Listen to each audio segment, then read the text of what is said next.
자, 지금까지는 1세대 3주택자의 중과세 배제주택을 이제 살펴봤고, 자, 이제 1세대 2주택자는 좀 더 억울한 경우가 많잖아. 1세대 3주택자에게 인정되는 중과배제주택으로서 1에서 8에 해당되는 것. 2에서 8에 해당되는 게 뭔가 하면 이까지. 앞에서 1번부터 2번까지, 2번, 3번, 4번, 5번, 6번, 7번, 8번 저당권 실행 또는 채권 변제를 위해 취득한 2주택까지는 2주택자에게 그대로 적용이 돼. 그리고 거기다 추가로 몇 가지를 2주택자는 더 인정을 해주거든. 이제 이게 이제 새롭게 나오는 내용인데 뭔가 하면 취약, 근무상 형편, 질병 요양, 기타 부득이한 사유로 취득한 다른 시군 소재 주택. 다른 시군 주택 이게 이제 중요해. 그리고 취득 당시 기준 시가가 3억 이하. 그래도 취득 당시라는 개념이 또 양도 당시가 아니라 양도 당시라 양도 당시가 아니라 취득 당시. 취득 당시. 이 오케이. 물건을 살 때 그리고 취득 후 1년 이상 거주를 해야 돼. 반드시 그 집에서. 그리고 사유 해소 후 3년 이내에 양도를 해야 돼. 안 사고 말겠어. 너무 복잡해서 안 사고 말겠어. 조금 갑자기 좀 막혀. 사유 해소 후 3년 이내 양도. 이런 이유로 취약, 근무상 형편, 질병 요양 이런 이유로 이제 이사를 갔어. 이사를 갔는데 이제 학교를 졸업을 했어. 그러면 이제 졸업했으면 사유가 해소된 거야. 그러면은 이제 이사 팔아야 되지. 3년 이내에 팔아라 이거지. 근데 여기서 중요한 게 이제 초등학교, 중학교는 제외하겠다는 거야. 왜 초중학교는 제외하지? 초등학교 중학생들이 고등학생들은 조금 뭐 요즘 말로 시근이 들어가지고 학교 폭력이라든가 왕따 문제가 없는데 초등학교 중학생은 학교 폭력으로 인해서 나는 도저히 저 학교에 저 아이랑 같이 학교 못 다니겠다. 오히려 피해자가 또 이사를 가는 전학을 가는 경우도 많은데 보통 이제 그런 특이한 경우에 그러니까 학교폭력위원회에서 피해자가 이렇게 전학이 필요하다고 인정하는 경우에는 가해자는 안 돼. 피해자가 이것도 좀 불합리하지. 피해자가 전학이 필요하다고 인정하는 경우에 인정이 돼. 초등학교, 중학교라도 인정이 되는데 기본적으로는 초등학교, 중학교는 인정을 안 해줘. 그리고 치료를 위해서 병원에 입원해서 이 병원을 다녀야 돼서 어디 우리가 지방에서 서울에 이게 병원을 간다 이러면 1년 이상의 치료나 요양이 필요한 어떤 질병이어야 되고. 1년 이상. 뭐 규정되어 있고 한 법이니까 우리가 뭐 왈가왈부할 입장은 안 되지만 초중으로 제외한다는 건 조금 이해가 안 되고. 근데 이제 초등학교, 중학교는 왜 제외하는가 하면 이게 이제 1세대 2주택자잖아. 내가 살고 있는데 집을 하나 더 사야 되는 이유가 있어. 그게 초등학교, 중학교를 가기 위함이라 하면 내가 이사를 가야 되는 거야. 거기 사서 이사를 가라는 거지. 이사를 가고 이 집을 팔아라는 건데 사실 초등학교, 중학교는 부모님이 살고 있는 집의 근처에 어떤 강제 배정되잖아. 그렇지. 고등학교는 이게 고등학교는 갑자기 뭐 고등학교를 뭐 전국형 자사고로 간다든가 이렇게 집을 떠나서 갈 수도 있고 대학교도 아들 뭐 똑똑해서 공부 잘해서 어디 다른 서울대 갈 수도 있고 그러니까 갑자기 집을 팔고 이게 전 식구가 이사를 가기에는 좀 곤란한 상황이 생긴단 말이야. 그리고 여기 또 이제 비슷한 말을 또 이렇게 하는데 취약, 근무상 형편, 질병 요양 기타 부득이한 사유로 취득한 수도권 밖에 소재한 주택. 위하고 내용 비슷한데 뭔가 좀 다른 게 많지.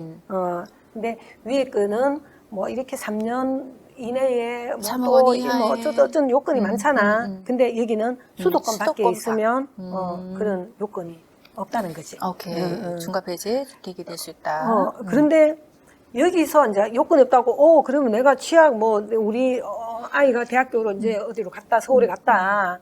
그러면, 그러면 대학교 서울대에 붙는 것만 해도 아주 감사한데 집도 하나 더 살 수 있어. 그런 게 아니라, 이렇게 이런 사유로 이렇게 집을 하나 더 가지려면 전 세대가 같이 이사를 가야 돼. 나는 여기 살고 아들만 거기 살고 이러면 안 돼.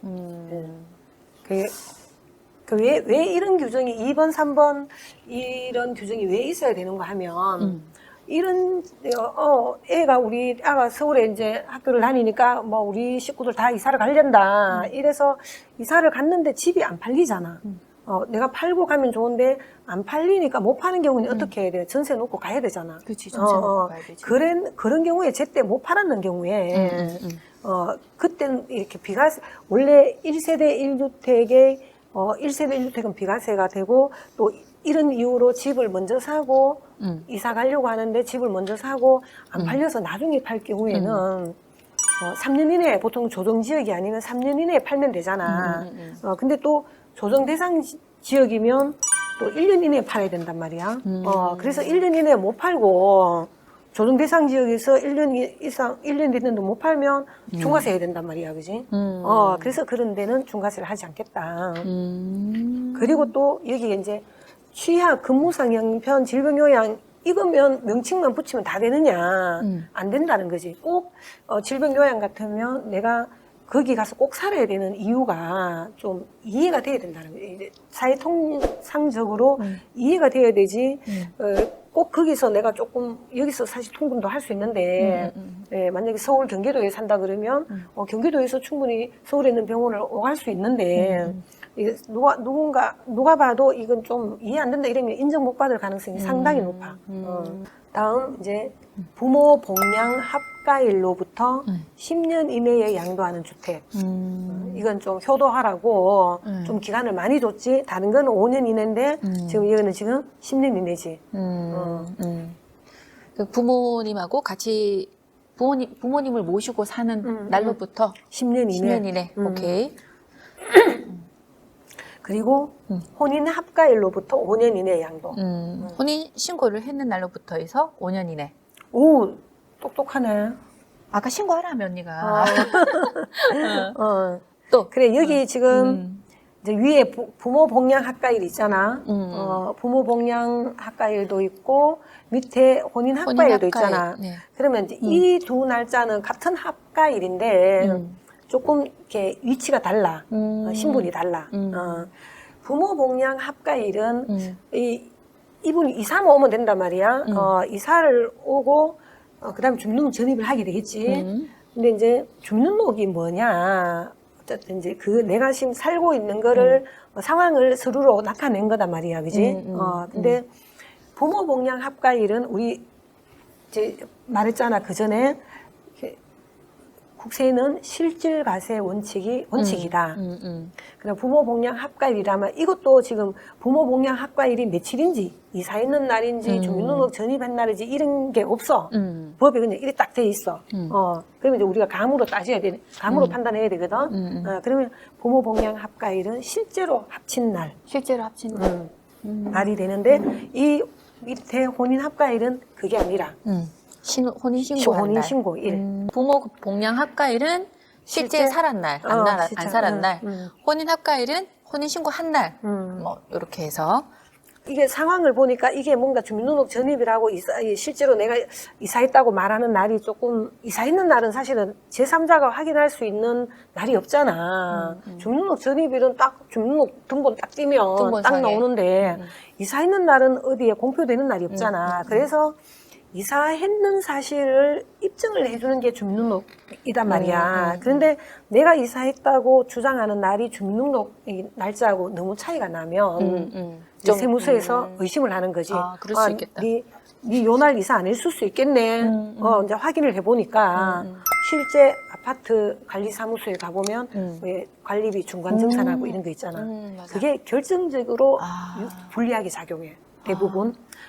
그게 좀 비슷하게 맞아지고 별 차이가 없으면 괜찮은데 너무 내가 입사했다고 주장하는 날이 주민등록과 너무 차이가 나면 세무서에서 실제 확인을 해보고 네 아파트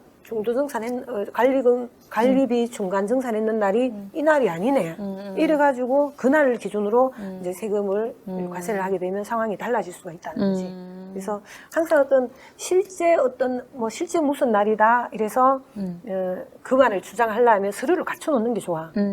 오케이. 서류를 갖춰놓는 게 좋다. 다음으로는 주택의 소유권에 대해 소송 진행 중이거나 소송 결과에 따라 취득한 주택, 확정 판결일로부터 3년 이내의 양도. 요즘 이런 상황 많이 생기고 있잖아. 막 팔고 나니까 뭐 잔금하기도 전에 막 매덕이 올랐어. 그러면 이제 소유권이 넘어갔는데도 불구하고 이 사람이 이제 들어눕잖아. 남편한테 이제 맞아 죽었어. 매덕이 올라버리면 맞아. 이제 평생이 이제 내 불행의 늪에 빠지는 거지. 그러니까 뭐 의도하지 않았지만 그렇지. 이게 너무 이제 나처럼 너무 재테크에 감이 없으면 이게 막 오르는 건지도 모르고 막 파는 경우가 생기거든. 그러면 이제 뭐 해보는 거지. 그럼 그때 또 누가 이렇게 접근을 하잖아. 이때 뭐 사기, 강박 뭐 이런 이유로 뭘 취소할 수 있다 하더라. 이러면서 또 누가 꼬시는 사람이 있거든, 분명히. 그러면 이제 막 소송을 가는 거지. 그리고 이제 일시적 2주택인 경우. 일시적 2주택. 비과세는 보통 우리가 1주택일 때 비과세를 하고. 비과세를 하는데 일시적 2주택일 경우에도 비과세를 많이 할 수 있거든. 일반적으로는 조정 대상 지역이 아니면 다른 주택 취득일로부터 3년 이내에 양도를 하면 일시적 2주택으로 비과세를 받을 수 있거든. 그럼 여기 어떤 문맥을 보면 일시적 2주택인 경우 종전주택, 다른 주택 취득일로부터 3년 이내에 양도한다. 저 비과세 받을 수 있는 것 같잖아. 그런데 지금 비과세 규정이 너무 강화가 돼서 거주 요건, 조정 지역이 되면 이제 거주 요건도 들어오고, 그리고 고급 주택, 9억을 초과하는 주택은 비과세가 되더라도 9억을 초과하는 부분에 대해서는 양도세를 내야 되잖아. 그런 경우에 이제 비과세를 못 받는 경우에 일시적 2주택이고 3년 이내에 양도하면 중과세를 하지 않겠다. 중과세를 하지 않겠다. 그리고 양도 당시 기준시가 1억 원 이하인 주택. 그런데 여기에는 정비구역 내의 주택 등 시가와 기준시가의 갭이 큰 주택으로 보아져서 소득세법 시행령 167조의 10 1항 9조, 이 9조 틀렸는 9조가 아니라 9호다. 9호에 법에 이 순서가 있거든. 조항호 뭐 이런 식으로 내려가거든. 167조의 10 제1항 9호에 열거된 주택은 제외한다. 이게 뭐냐 하면 왜 이제 동네가 막 되게 낙후된 막 그런 동네에 가보면 이게 동네를 막 이렇게 구획을 해서 거기는 무슨 정비구역이다, 무슨 정비구역에서 지정을 하는 경우가 있거든. 그러면 그렇게 지정이 되면 층고 높이 이런 것도 허가가 되는 건물 높이도 높아지고 뭐 이러니까 이제 재건축이나 재개발을 해서 그러면 재개발을 하게 되면 새롭게 그런 곳은 이제 자기 땅 지분이 많단 말이야. 그러니까 지금 집은 기준시가가 1억 원 안 되지만 그게 나중에 이제 헌집 주고 새 집을 받았을 때는 그 금액이 크기 때문에 그치. 그래서 이런 경우에는 이제 지원을 해줄 필요가 없다. 그래서 중과세 배제하는 거를 배제한다. 그러니까 이런 경우에는 중과세를 하겠다는 거지. 여기 정비구역 내에 1억 원 이하는. 그리고 1세대가 위의 1부터 8까지 해당하는 주택을 제외하고 한 개의 주택만을 소유하고 있는 경우 해당 주택. 당연하지. 아까 3주택에서도 그렇게 그렇잖아. 그지? 또 마찬가지로 조정 대상 지역의 공고가 있은 날 이전에 해당 지역의 주택을 양도하기 위하여 매매 계약을 체결하고 계약금을 지급받은 사실이 증빙 서류에 의하여 확인되는 주택. 그러니까 조정 대상 지역에 공고가 있는 날 이전에 해당하는 지역. 이것도 마찬가지로 있은 날 이전 그 전날까지 계약금까지 받았어야 된다. 계약금을 받았어야 되죠. 계약만 하는 게 아니라 계약 조건은 계약금을 받아야 된다. 그렇지. 자, 이제 예를 들어서 이제 한번 그게 문제를 한번 풀어볼까? 사례를 한번 들어보자. 대구를 기준으로 했어. 자, 대구 달성군의 조정지역인데 시가가 기준 시가가 4억이야. 조정지역인데 기준 시가가 4억이야. 그러면 달성군이 조정지역이 인데도 있고 아닌 데도 있지만 일단 조정지역이라고 가정을 하고 그러면 이 광역시의 군지역은 3억 원 이하는 중과세를 안 한다 했잖아. 근데 이게 3억을 초과하기 때문에 중과세를? 주택수에도 포함되고 중과세도 하고 그다음에 경북 경산시 최근에 또 조정지역으로 지정이 되었어. 여기도 읍면지역은 조정대상 지역으로 이제 제외됐는데 조정대상 지역이라고 보고 자 기준시가 3억짜리다. 그러면 괜찮아. 괜찮아. 주택수 오케이. 중과세. 경상북도 무슨 시 이렇게 시. 나가기 때문에 3억까지는 괜찮아. 괜찮아, 괜찮아. 그리고 이제 구미시 아직 조정지 대상 지역이 아니야. 그럼 이제 기준시가가 4억이단 말이야. 그러면 경상북도 무슨 도 이렇게 나가면 3억을 초과하면 중과세 한다 했잖아. 중과세 한다 했어. 자, 그래서 주택수에 포함돼. 근데 중과세 안 해. 왜? 조정 대상 지역이 아니거든. 아니니까. 그리고 대구 달성군이 이제 조정 대상 지역인 곳도 있는데 아닌 곳도 있어. 근데 인 곳이라고 보고 이제 3억이라 하면 이 또 이제 마찬가지지. 주택수에도 포함되지 않고 중과세도 안 중과세도 한다. 포함되지 않고 중과세도 내지 대구 않고. 수성구 이제 조정 지역이야. 근데 기준시가 4억인데 문화재 주택이다. 조금 전에 살펴봤지. 3주택일 때 제외되는 주택. 네. 그러면 이 주택수에는? 문화재 주택은 주택수에는 포함되고 중과세는 안 하겠다는 거지. 중과세는 안 하고. 그리고 대구 달서구의 조정 지역이야. 기준시가 4억이다. 그러면 광역시에는 3억이 안 되더라도 중과세를 하는 거지. 그치. 3억 그래서 이상이니까. 3억이 안 돼도 해야 되고 4억이니까 당연히 해야 되는 거지. 조정지역 대상이라서. 그러면 주택수에도 포함되고 중과세도 하는 거지. 그러면 이제 이 사람은 갑돌이는 지금 집이 몇 채야? 6채인데도 자, 이 사람이 중과세를 한다 그러면 4주택자의 중과세에 해당된다는 거지. 4주택자의 중과세라는 말을 써야 되는 거고, 자, 그럼 이 사람은 1번 대구 달성군의 4억짜리를 팔 때, 그리고 6번의 대구 달서구의 4억짜리를 팔 때만 중과세를 하지, 다른 집은 중과세를 하지 않는다는 거지. 그 많이 빠져나가잖아, 이렇게. 이해가 되려고 하는데, 자꾸 돌려봐야 돼. 조금 더 돌려봐야 공부를, 이해가 돼. 우선 들어서 볼 때마다 헷갈려. 그리고 이제 갑순의 경우를 이제 한번 예를 들어볼까? 자, 1번과 3번은 일단 미보유, 이제 보유 안 한 상태라고 이제 생각을 하고 가정을 하고, 자, 그러면 2번, 자, 2번 뭐 갑돌이, 갑순이 뭐 예쁘거나 여자거나 뭐 봐주는 거 없어. 똑같아. 다 똑같이, 그지? 갑돌이하고 똑같아. 똑같아. 밑에도 똑같아. 근데 6번이 오니까 달라지잖아. 왜 달라질까? 왜 중과세를 갑순이는 안 내고, 왜 갑돌이는 대구 달서구 조정지역에 4억짜리 주택이 있는데 왜 중과세를 내지? 왜 갑순이는 이게 안 내지? 그 3주택 이상자에게 이런 내용이 있었잖아. 자, 위의 8개의 주택 외에 1개의 주택만을 소유하고 있을 때.